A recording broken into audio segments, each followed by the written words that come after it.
The outlaw returns to the town forbidden to him and claims the preacher's daughter as his bride. The dust kicked up by his horse's hooves settled like a prayer over the sun-baked earth as Cole Brennan rode into Millfield Creek for the first time in 7 years. The town hadn't changed much. Same weathered storefronts, same rickety wooden sidewalks, same church steeple piercing the endless blue sky like an accusation. The late afternoon sun cast long shadows between the buildings, and the familiar scent of sage and wood smoke carried on the desert wind. He pulled his hat low over his eyes, knowing full well that his face was still plastered on wanted posters in the sheriff's office, though the bounty had long since expired. Cole Brennan was a dead man in the eyes of the law, killed in a shootout 3 states over. At least, that's what the newspapers had reported. Sometimes it paid to let sleeping dogs lie. The horse beneath him, a sturdy bay mare named Juniper, flicked her ears nervously as they passed the first row of houses. She could sense his tension, the way his muscles coiled like a spring ready to snap. Cole had spent 7 years learning to read the wind, to sleep with one eye open, to trust no one but the horse beneath him and the gun at his hip. But coming back to Millfield Creek felt like stepping into a grave he'd dug for himself long ago. He hadn't come back for revenge or riches. He'd come back for her. Through the dusty window of Henderson's general store, he caught sight of a woman in a simple blue dress, her auburn hair pinned back in a modest bun. Even from this distance, even after all these years, he knew the curve of her shoulders, the way she held her head when she was concentrating. Faith Cartwright, the preacher's daughter, the woman he'd left behind when the law came calling and his world went up in smoke. Cole dismounted at the edge of town and led Juniper to a small grove of cottonwoods near the creek. The water ran shallow this time of year, barely a trickle over the smooth stones. He knelt beside it and splashed the cool water over his face, washing away the dust and sweat of 3 days hard riding. In the reflection, he saw a man he barely recognized. 7 years had carved lines around his eyes, peppered his dark hair with silver, and left a scar along his jaw from a knife fight in Tucson. The boy who'd once courted Faith Cartwright with wildflowers and Sunday picnics was gone, replaced by something harder, more weathered. But beneath all that rust and wear, his heart still beat the same rhythm it had when he'd kissed her goodbye under these very trees, promising to come back for her when the trouble passed. He'd been young then, young and foolish enough to believe that trouble ever really passed for men like him. As evening settled over the town, Cole made his camp in the cottonwoods and waited. He knew Faith's habits, knew she walked to the creek each evening after helping her father with his sermon preparations. Some things, he hoped, hadn't changed. The sound of footsteps on the creek path made him look up from his small fire. There she was, carrying a wooden bucket, her steps as light and sure as they'd ever been. She'd grown more beautiful in their years apart, if such a thing were possible. The girl's softness had been replaced by a woman's quiet strength, and there was something in her bearing that spoke of sorrow, weathered and overcome. She saw him before he could speak, her hand freezing on the bucket handle. For a long moment, they stared at each other across the dying light, 2 people separated by time and choices and the weight of everything left unsaid. "Faith," he said finally, his voice rougher than he'd intended. She set the bucket down carefully, her movements deliberate and controlled. "Cole Brennan," she said, "I heard you were dead." In a manner of speaking. She looked him over, taking in the worn leather, the careful way he held himself, the gun at his hip that hadn't been there when they were young. "You shouldn't have come back. There's still a warrant. The warrant's for a dead man. And what are you?" It was a fair question, one he'd been asking himself for 7 years. "I'm a man who made a promise to a girl under these trees. I'm here to keep it." Faith's breath caught, and for a moment the careful composure slipped. He saw the girl she'd been, the one who'd believed in him when no one else would. But then the walls went back up and she shook her head. "That girl is gone, Cole, and the man who made that promise became an outlaw and disappeared into the desert. I'm not the same man," he admitted. but the promise still stands.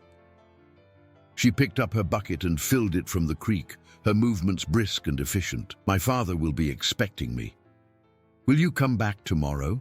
Faith paused, her back to him. I shouldn't, but will you? The silence stretched between them, filled with the sound of water over stones and the distant call of a night bird. Finally, without turning around, she nodded once and walked back toward town. Cole watched her go, then settled back against the cottonwood's trunk. Tomorrow would bring its own troubles, but tonight, for the first time in 7 years, he allowed himself to hope. The next evening, Faith returned, and the next. They talked carefully at first, like strangers learning each other's languages. She told him about her father's failing health, about the small school she taught behind the church, about the way the town had changed since the railroad promised to come through, but never did.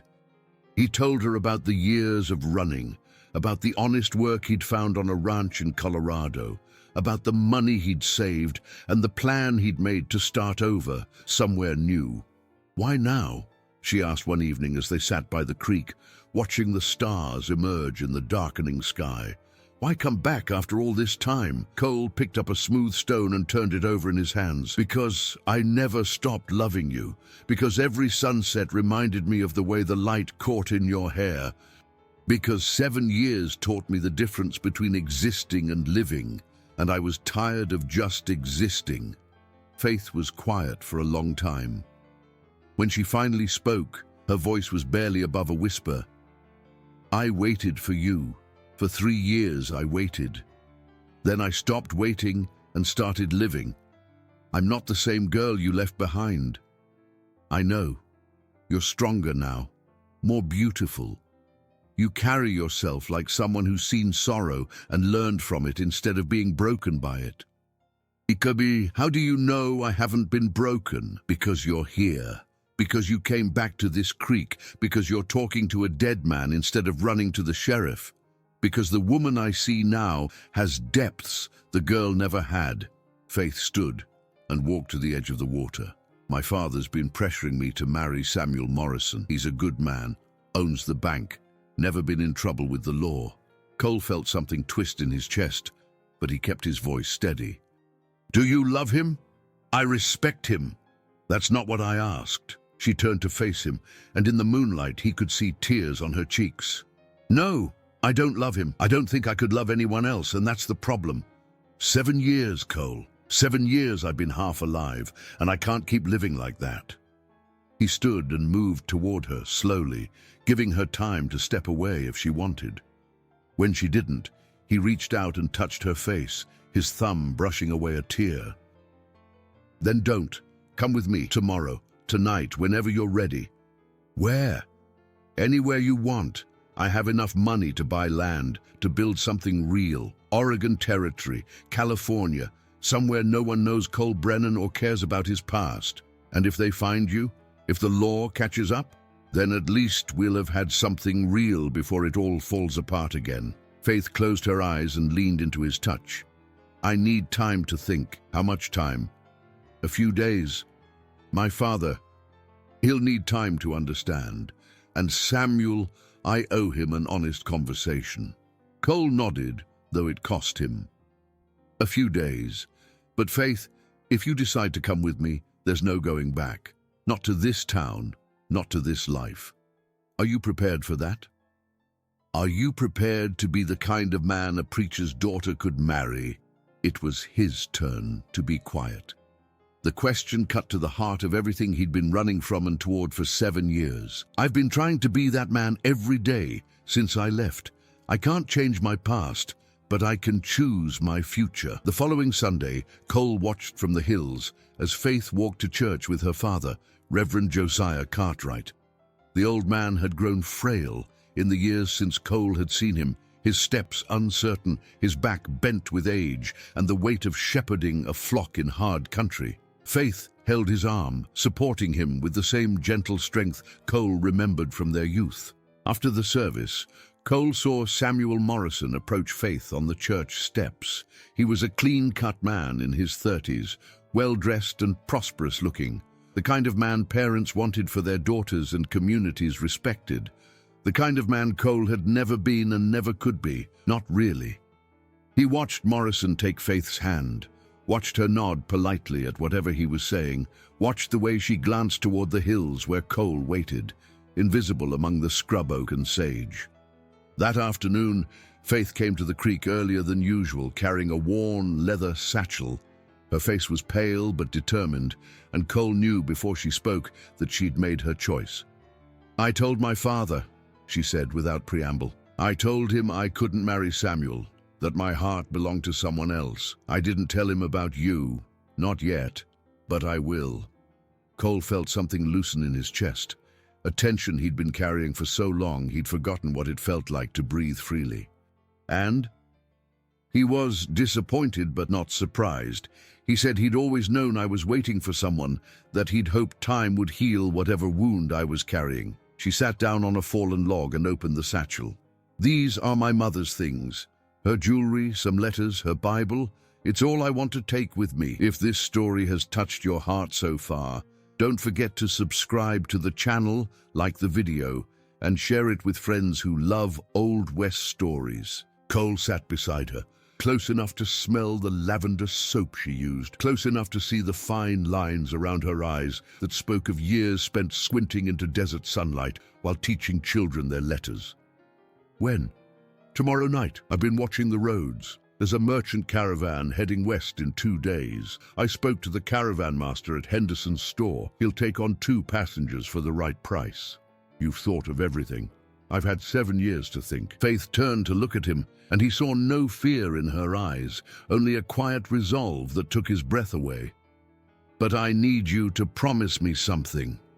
Anything. Promise me that when we leave this place, Cole Brennan stays buried in the desert. I don't want to spend the rest of our lives looking over our shoulders, waiting for the past to catch up. Can you do that?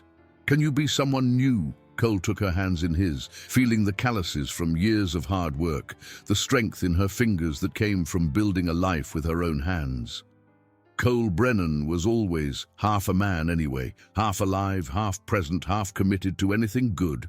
Maybe it's time to let him rest in peace and see who I can be when I'm whole. Faith smiled then, the first real smile he'd seen from her since his return. "What would you want to be called?" He thought for a moment, remembering the Colorado ranch where he'd worked honest days for honest pay, where the foreman had called him simply Brennan and asked no questions about his past. "How about James? James Bennett. It was my grandfather's name, and Bennett was my mother's maiden name before she married my father. James Bennett." Faith tried the name out, and Cole felt something settle into place, like a bone finding its proper socket after years of being misaligned. "I like it. It sounds like the name of a man who builds things instead of running from them." They spent that evening planning their departure, working out details with the careful precision of people who understood that one mistake could cost them everything. Faith would leave a letter for her father, explaining her choice and begging his forgiveness. Cole would abandon his camp by the creek and meet her at the caravan's staging area after midnight. As the night deepened, they found themselves talking about smaller things. Faith told him about the children she taught, about young Billy Henderson, who couldn't sit still but had a gift for numbers, about Sarah Fleming, who read every book she could get her hands on and dreamed of seeing the ocean. Cole told her about the horses he'd worked with in Colorado, about the satisfaction of breaking a wild Mustang through patience instead of force, about the sunrise over the Rockies that had made him think of her every morning for 2 years straight. "I want children," Faith said suddenly, her voice soft in the darkness. "I know that might sound strange, considering everything, but I do. I want to teach them to read and watch them grow and give them all the love I've been saving up." Cole felt his throat tighten. "I want that too. I want to build something with you that lasts. A ranch, maybe. Somewhere with good water and grass, where we can raise horses and children and grow old watching sunsets. Are you sure you're ready for that kind of life? It's not exciting like outlaw life must have been." Cole laughed, but there was no humor in it. Faith, outlaw life isn't exciting, it's terrifying. It's sleeping in the rain because you can't risk a fire, eating cold beans for weeks because you can't hunt without making noise, never staying in one place long enough to make a friend or learn someone's name. It's the kind of loneliness that eats you alive from the inside out. She was quiet for a moment, then reached out and took his hand. You won't be lonely anymore. Neither will you. They sat in comfortable silence until it was time to part. Faith gathered her satchel and stood, but before she could leave, Cole caught her hand. Faith, tomorrow night, when we leave this place, I want to marry you, proper-like, with a preacher and witnesses and everything your father would want for you. Will you? Her eyes filled with tears, but she was smiling. Yes, yes, James Bennett, I'll marry you. The next day dragged by with agonizing slowness. Cole spent it preparing for their departure, checking his supplies, making sure Juniper was ready for the long journey ahead. He'd sold his other possessions to a trader passing through, keeping only what they would need for the trail and the new life waiting at the end of it. As evening fell, he positioned himself on a ridge overlooking the town, watching for any sign that their plans had been discovered. Everything appeared normal. People went about their evening routines. Lamplight flickered in windows, and the church bell rang 7 o'clock, as it had every evening for as long as Cole could remember. At 11 o'clock, he made his way to the caravan staging area, a flat stretch of ground just outside town where the wagons would form up before dawn. The caravan master, a grizzled man named Hutchins, was waiting for him. "You Bennett?" Hutchins asked, chewing on a wad of tobacco. "That's right. Your woman said you'd be along. Got your money?" Cole handed over the agreed-upon sum, enough to buy passage west for 2 people and their belongings. Hutchins counted it carefully, then nodded. "We pull out at first light. You be ready." "We'll be ready." Cole waited in the shadows, every nerve on edge. Midnight came and went, then 12:30. At 1 o'clock, he began to worry that something had gone wrong, that Faith had been discovered or had changed her mind. At 1:15, he saw her coming across the moonlit ground, moving quickly but quietly, her satchel in one hand and a larger bag in the other. "I'm sorry I'm late," she whispered when she reached him. "My father had trouble sleeping. I had to wait until I was sure he wouldn't hear me leave." "Did you leave the letter?" "On his desk, where he'll find it in the morning." Her voice caught slightly. "I told him I loved him, but that I had to follow my heart. I asked him to forgive me and to remember me with kindness." Cole pulled her into his arms, feeling the way she trembled against him. This was the hardest thing she'd ever done, he realized. Harder than waiting for him, harder than refusing Samuel Morrison's proposal. She was leaving behind everything she'd ever known, for a man who'd brought her nothing but heartache and uncertainty. "We don't have to do this," he said quietly. "If you want to go back, if you've changed your mind." Faith pulled back and looked at him in the moonlight. "James Bennett, don't you dare give me an excuse to run away now. I've been running toward this moment for 7 years. I'm not stopping now." They found a spot to rest among the wagons, and Faith curled up against Cole's side, using his jacket as a blanket. He stayed awake, listening to her breathe, watching the stars wheel overhead, trying to memorize this moment when everything balanced on the edge of becoming something new. At dawn, the caravan began to move. Cole helped Faith up onto the seat of the wagon they'd purchased passage on, then mounted Juniper and rode alongside.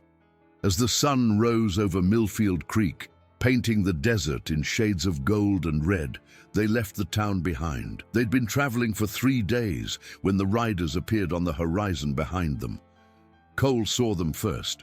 3 men pushing their horses hard across the flat ground, raising a dust cloud that could be seen for miles. His blood went cold as he recognized the lead rider's silhouette. Sheriff Tom Wakefield, the same lawman who'd run him out of town 7 years ago. "Faith," he said quietly, riding close to their wagon, "we have company." She looked back and saw the riders, her face going pale. "What do we do?" Keep moving, act natural, maybe they're not here for us. But Cole knew better. Somehow someone had recognized him, had put the pieces together. Maybe the trader he'd sold his gear to had talked, or maybe someone in town had spotted him during one of his evening visits to the creek. It didn't matter now. What mattered was keeping Faith safe. The riders caught up to the caravan just after noon, when the sun was at its highest and hottest. Wakefield rode straight to the caravan master, his hand resting on his gun. "We're looking for a man," Wakefield announced, his voice carrying across the circle of wagons. "Goes by the name Cole Brennan, wanted for robbery and murder. We have reason to believe he's traveling with this caravan." Cole felt Faith tense beside him, but to her credit, she kept her eyes forward and her expression neutral. Around them, the other travelers began to murmur and look around nervously. No one liked the idea of harboring a wanted man. Hutchins, the caravan master, spat into the dust. "Don't know anyone by that name. You got papers?" Wakefield produced a folded wanted poster, yellowed with age.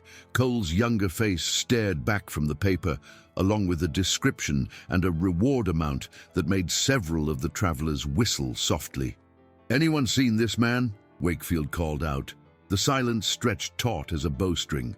Cole could feel eyes turning toward him, and he knew it was only a matter of time before someone put the pieces together. He'd changed in 7 years, but not enough. "Sheriff," Cole said, dismounting from Juniper, "I think you're looking for me." Wakefield's hand moved to his gun, and the 2 deputies behind him did the same. Well, Cole Brennan, heard you were dead." "Disappointed?" "Not particularly. Makes things simpler." Wakefield's eyes moved to Faith, who had climbed down from the wagon and now stood beside Cole. "Faith Cartwright, your daddy's been worried sick about you." "My name is Faith Bennett now," she said quietly. "And my father will understand in time." Wakefield laughed, but there was no humor in it. "Bennett, you 2 got married when?" 3 days ago, Faith lied smoothly. "In Silver Springs before we joined the caravan." Cole felt a surge of love and gratitude toward this woman who would stand by him even as everything fell apart around them, but he couldn't let her sacrifice herself for his mistakes. "Sheriff," he said, stepping forward, "the woman's got nothing to do with this.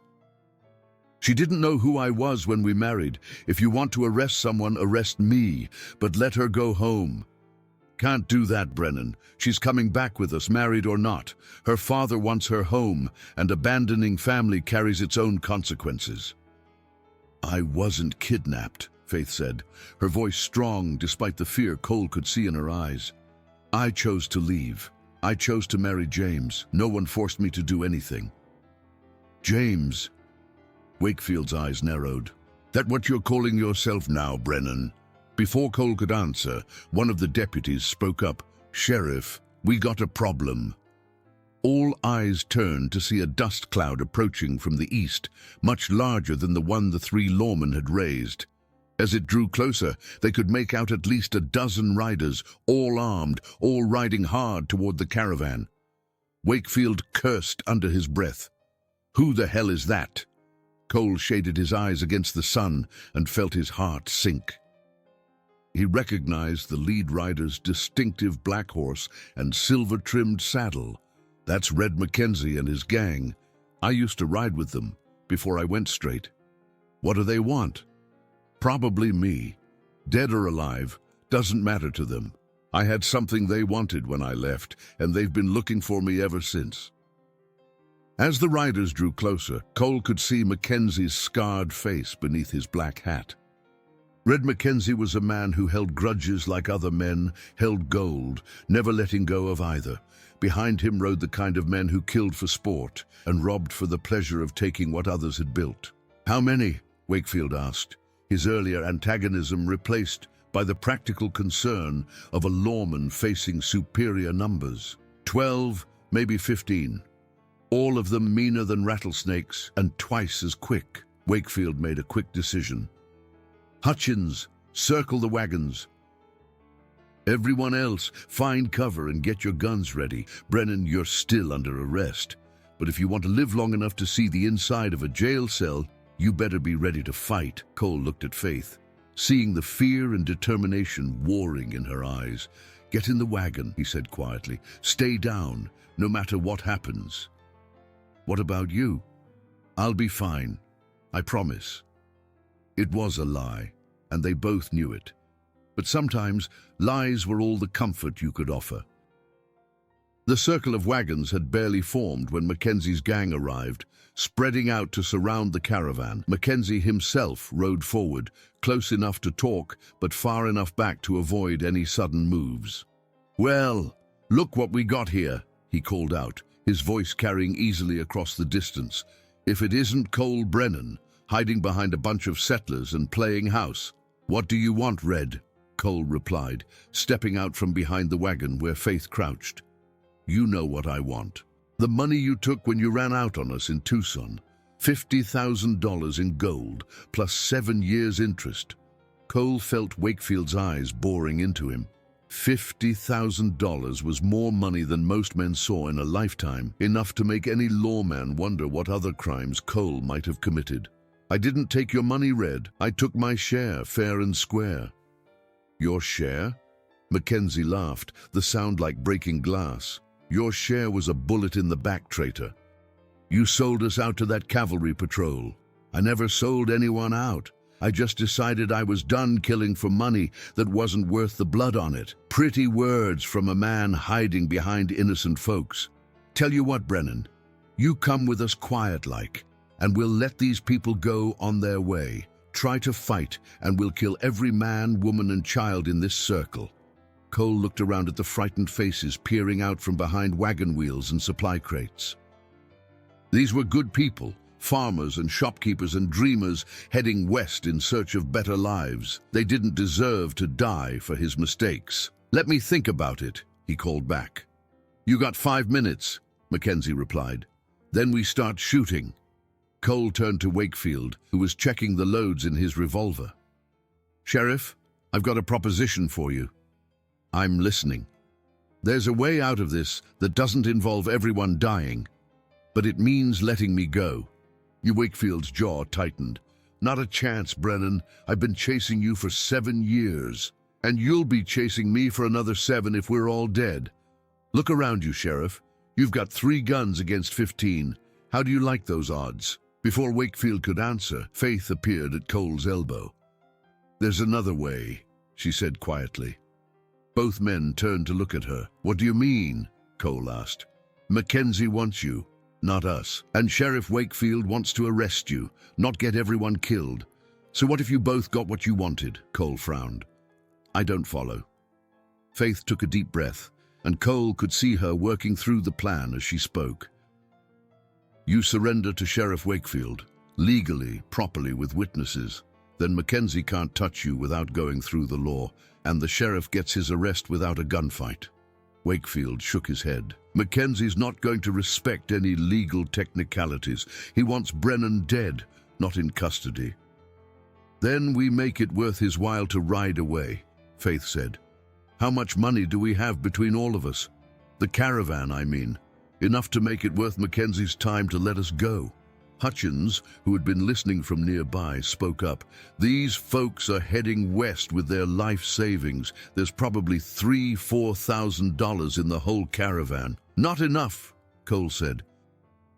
"Red won't settle for anything less than blood." Faith was quiet for a moment, then reached into her satchel and pulled out a small leather pouch. "What about this?" She opened the pouch to reveal a collection of jewelry, rings, necklaces, bracelets, all of it old but well made. The gold caught the sunlight, and even from a distance, Cole could see that some of the pieces were set with genuine stones. "My mother's jewelry," Faith explained. "It's been in our family for generations. My grandmother brought it from Virginia when she married my grandfather. It's probably worth more than everything else in this caravan combined." Cole stared at her. "Faith, you can't. That's all you have left of her." "It's not all I have left," she said softly. "I have her strength, her faith, her love. Those things are worth more than gold and diamonds." She looked at Wakefield. Sheriff, if James surrenders to you voluntarily, and if I give Mackenzie this jewelry in exchange for safe passage, will you help us make that deal? Wakefield was quiet for a long moment, weighing his options. Finally, he nodded. All right, Mrs. Bennet. But if this goes wrong, if Mackenzie decides to start shooting anyway, I want your word that you'll stay behind cover and let the men handle it. You have it. Cole felt something break open in his chest, a mixture of love and grief and desperate hope that left him speechless. This woman, this incredible woman, was willing to give up her most precious possessions to save his life and the lives of strangers. "Time's up, Brennan," Mackenzie called from across the circle. "What's it going to be?" Wakefield stepped forward, his badge glinting in the sunlight. "Mackenzie, this is Sheriff Tom Wakefield of Millfield Creek. I'm placing Cole Brennan under arrest for robbery and murder. He's surrendered himself into my custody, and I'm taking him back to stand trial." Mackenzie's laughter carried across the desert air. "Sheriff, you must think I'm stupid. Soon as you ride out of here, Brennan will be gone like smoke in the wind." Faith stepped up beside Wakefield, holding the leather pouch high enough for Mackenzie to see. "What if we made it worth your while to let the law handle this? What you got there, lady? Family jewelry, gold and diamonds, probably worth $10,000 to the right buyer. It's yours if you let us pass."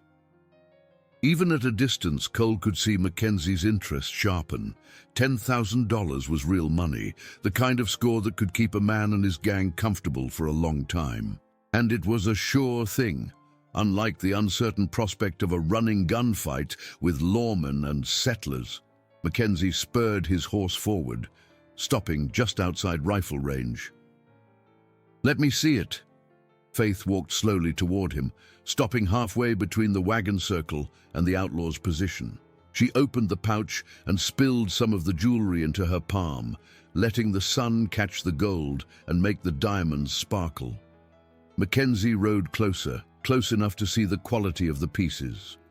Cole tensed, ready to throw himself between Faith and the outlaw if necessary, but Mackenzie seemed genuinely interested in the jewelry rather than in taking hostages. "That's good stuff," Mackenzie admitted after a moment. "Real good stuff. But how do I know it's worth what you say?" "Because my word is worth something in this country," Faith replied steadily. "And because you can ride to any city with a jeweler and find out for yourself. If it's not worth what I said, you can always come after us later." Mackenzie considered this, his scarred face thoughtful. "And Brennan goes to trial? Real trial? Not just a hanging?" "Real trial," Wakefield confirmed, "in a real court with a real judge and jury. And if he gets acquitted, then he's a free man and you'll have no legal quarrel with him." Cole held his breath, knowing that everything depended on Mackenzie's next words. The outlaw leader was many things: cruel, violent, unpredictable, but he was also practical. A certain $10,000 was worth more than an uncertain revenge, especially when that revenge might cost him men and bullets he couldn't spare. "All right," Mackenzie said finally. "We got a deal, but I want the jewelry first, and I want to see Brennan in shackles before we ride out." Wakefield nodded and pulled a pair of handcuffs from his belt. "Brennan, turn around and put your hands behind your back." Cole looked at Faith one last time, memorizing her face in case this was the last time he'd see her as a free man. She nodded encouragingly, and he turned around and let Wakefield cuff his hands. Faith walked the rest of the way to Mackenzie and handed him the pouch. The outlaw examined a few of the pieces more closely, then nodded with satisfaction. "Pleasure doing business with you, lady." "Brennan, you always did know how to pick them." Mackenzie wheeled his horse around and called to his men. "Let's ride, boys, we got what we came for." Within minutes, the gang was gone, disappearing into the desert heat haze like a bad dream. The caravan members began to emerge from cover, talking excitedly about their narrow escape and casting curious glances at Cole and Faith. Wakefield turned to Cole. "Well, Brennan, looks like you're finally going to face justice." "Looks like it," Cole agreed. "Sheriff, I want you to know, I didn't kill anyone during that robbery 7 years ago. The bank guard died, but it wasn't from my gun. I was already outside with the horses when the shooting started. Tell it to the jury, Wakefield replied, but his tone was less hostile than it had been earlier. Faith approached them, her face pale, but determined. Sheriff, I want to ride back with you. As his wife, I have the right to be present at his trial. That's a long, hard ride for a lady. I've been making long, hard choices for 7 years, Sheriff. I can handle the ride. That evening, as they made camp 20 miles from the caravan, Cole and Faith sat by a small fire while Wakefield and his deputies kept watch nearby. Cole's hands were still cuffed, but Wakefield had allowed them to sit together and talk quietly. I'm sorry about your mother's jewelry, Cole said. I know what it meant to you. Faith shook her head. It was just things, James. Pretty things, but just things. What matters is that everyone's safe and you're alive. I might not be alive much longer. If a jury convicts me, then we'll face that when it comes. But I believe in you and I believe in justice. If you didn't kill that man, a jury will see the truth. Cole wanted to share her faith, but he'd seen too much of frontier justice to be optimistic. Men had been hanged on less evidence than what the prosecution would have against him. Still, looking at Faith's face in the firelight, seeing the unwavering trust in her eyes, he felt something he hadn't experienced in years: peace. Whatever happens, he said quietly, these last few weeks have been the happiest of my life. Getting to know you again, seeing the woman you've become, having you choose to stand by me even when everything went wrong. It's more than I deserved. It's exactly what you deserved, Faith replied. Love doesn't abandon people when they make mistakes. Real love stays and fights and believes in second chances. The trial took place 3 weeks later in the territorial courthouse in Silver Springs, a larger town 2 days' ride from Millfield Creek. Word had spread about the case, and the courtroom was packed with curious onlookers, journalists, and townspeople eager to see the famous outlaw Cole Brennan finally face justice. Faith sat in the front row, wearing her one good dress, a simple grey cotton that she'd mended carefully for the occasion. She'd spent the week since Cole's arrest working with a lawyer from Denver, a serious young man named David Walsh, who believed in Cole's innocence and was willing to take the case for what little money Faith could scrape together. The prosecution painted Cole as a dangerous criminal who'd terrorized the territory for years, a man who'd finally been caught and deserved to hang for his crimes. They brought forward witnesses who testified about the bank robbery 7 years ago, about the guard who'd died, about Cole's reputation as a fast gun and a hard man. But Walsh was thorough and careful.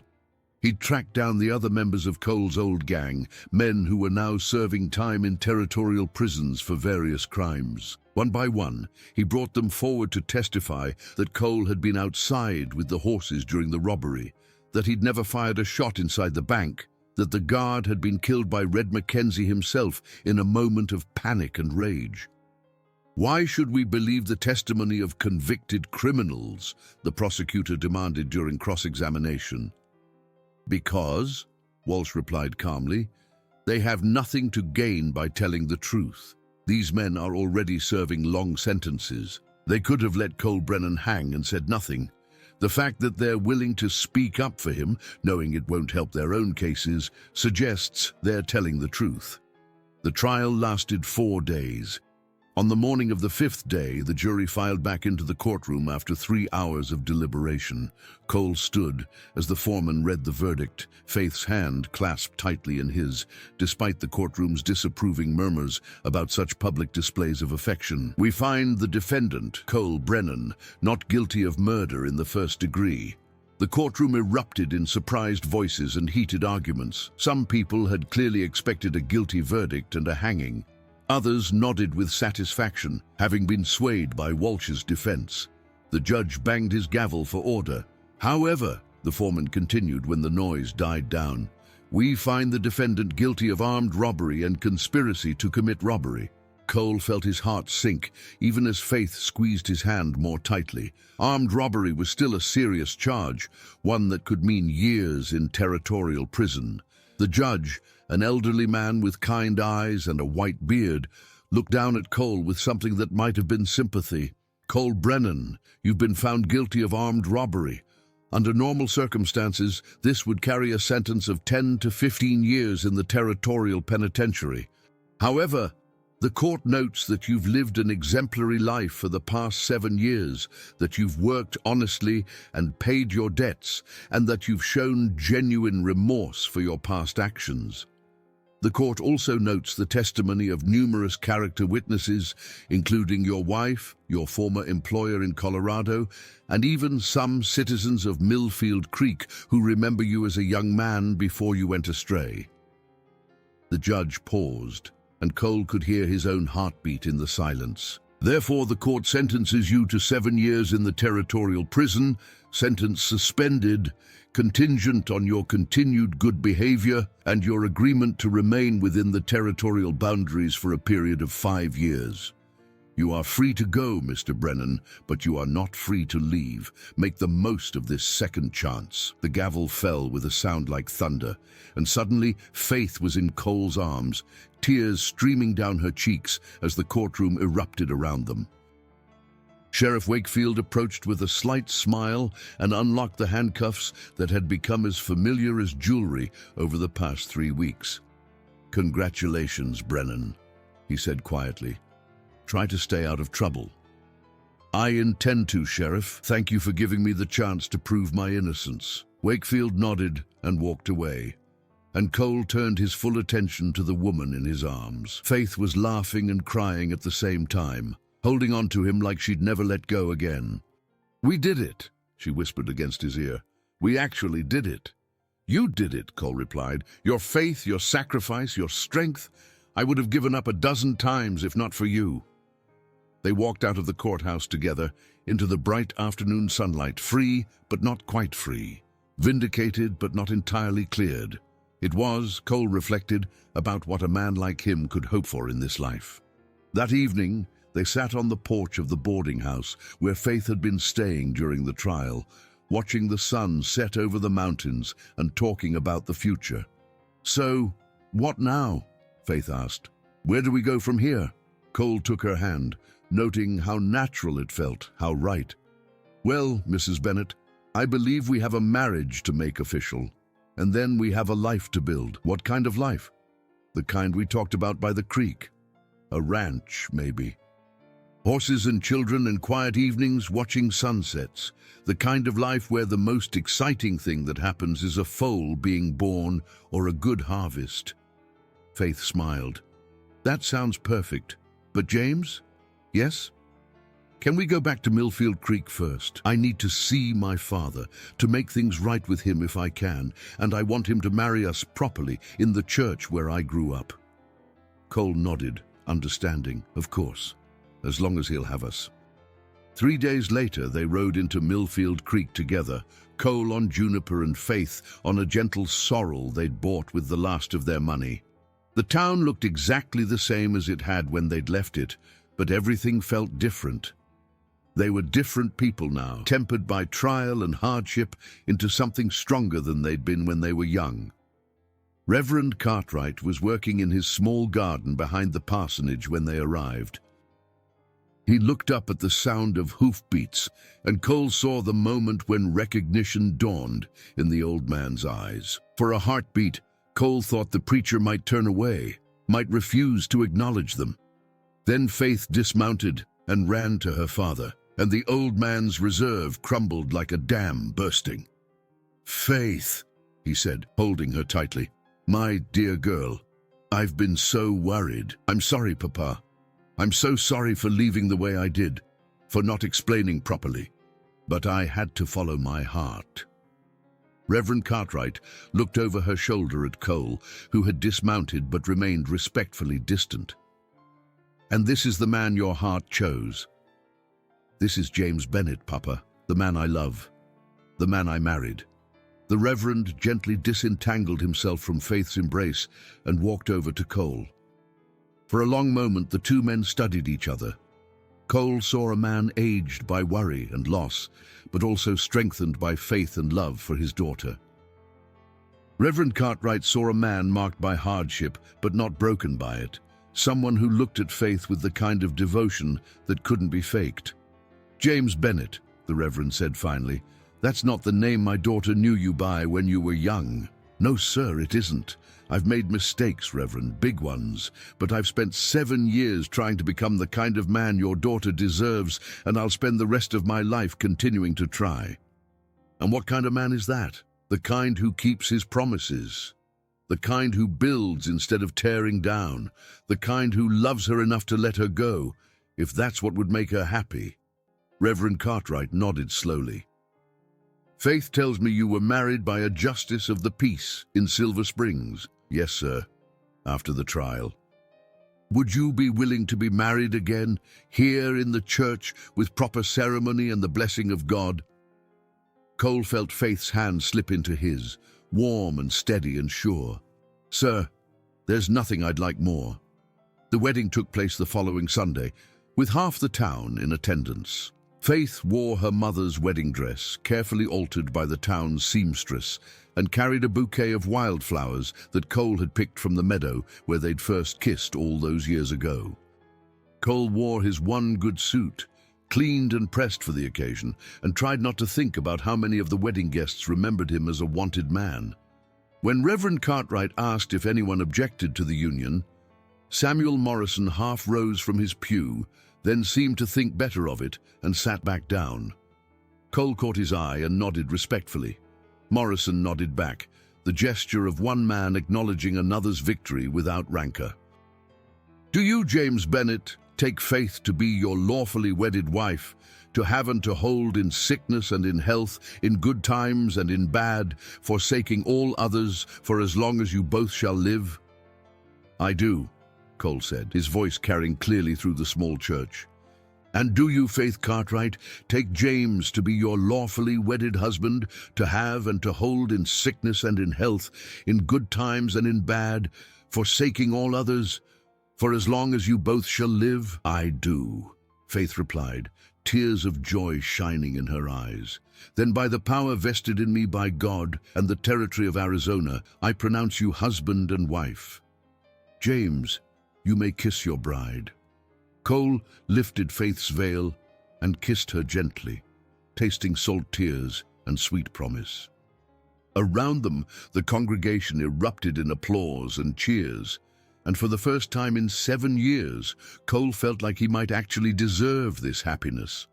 6 months later, they broke ground on a small ranch 30 miles north of town, in a valley with good water and grass, where the mountains provided shelter from the worst of the desert winds. Cole had found work breaking horses for the territorial cavalry.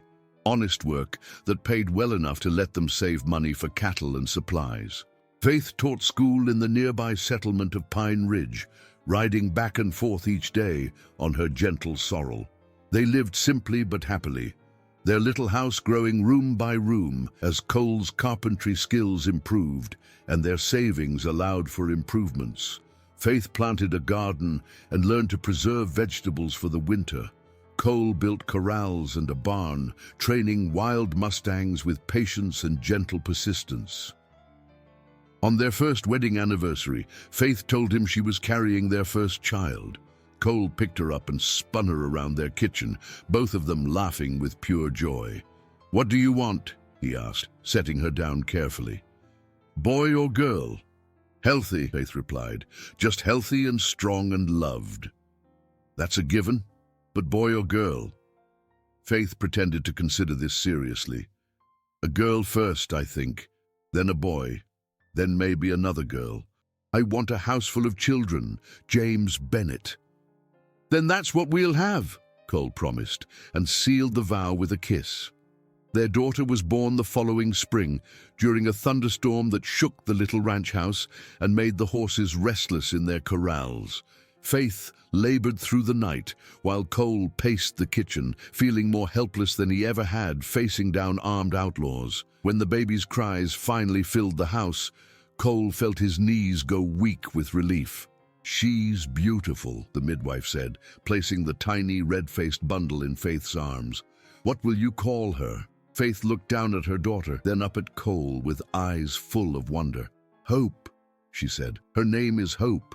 As Cole held his daughter for the first time, feeling her tiny fingers curl around his thumb with surprising strength, he thought about the chain of choices and chances that had brought them to this moment. If he hadn't come back to Millfield Creek, if Faith hadn't had the courage to leave with him, if the jury had voted differently, if any one of 100 small moments had gone another way, this perfect little person would never have existed. But she did exist, and so did the love that had created her, and so did the future that stretched out before them like an unwritten book full of blank pages, waiting to be filled with ordinary miracles. Outside, the storm was passing, and the first rays of dawn were breaking through the clouds, painting the world in shades of gold and promise. Cole looked at his wife and daughter, at the life they'd built together from nothing but faith and stubbornness and love, and knew that sometimes the greatest adventures were the quiet ones, the ones that happened one day at a time in the space between heartbeats.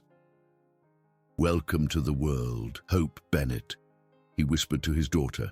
"Your mama and I have been waiting for you for a long, long time." And in that moment, surrounded by love and possibility, James Bennett finally understood what it meant to be truly free. The years passed quietly after that, marked by the gentle rhythms of ranch life and the growing Bennett family.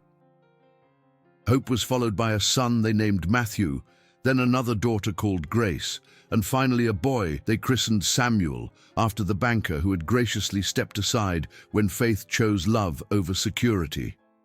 Cole's reputation as a horse trainer spread throughout the territory, and men came from hundreds of miles away to buy his gentle, well-trained mounts. Faith's school grew too, as more families settled in Pine Ridge, drawn by the promise of good land and honest neighbors. On Sundays, they drove to town for church, where Reverend Cartwright, now gray-haired but still strong, baptized their children and watched them grow with grandfather's pride. Cole served on the church board and helped organize barn raisings and community gatherings, becoming the kind of man the town looked to for leadership and wisdom. Sometimes, late at night, when the children were asleep and the desert wind whispered through the cottonwoods, Faith would ask Cole if he ever missed the excitement of his outlaw days. He would pull her close and look out at their land, at the horses grazing in the moonlight and the house full of sleeping children, and shake his head. "This is all the adventure I need," he would tell her. "This is what I was running toward all those years, even when I thought I was running away." And Faith would smile and rest her head on his shoulder, and they would sit in comfortable silence, listening to the night sounds of the desert and the soft breathing of their children, knowing that they had found something rarer than gold and more lasting than fame. They had found home. When Cole's 5-year territorial restriction ended, they celebrated quietly with a family picnic by the creek where they'd first reunited. The children played in the shallow water, while Cole and Faith sat on the bank, watching and remembering. "We could leave now if we wanted," Faith said, not really a question. "Do you want to?" Cole asked. Faith looked at their children, at the life they'd built, at the community that had come to accept and respect them. "This is home," she said simply. "Why would we want to be anywhere else?" Cole nodded, understanding completely. Freedom wasn't about being able to go anywhere you wanted.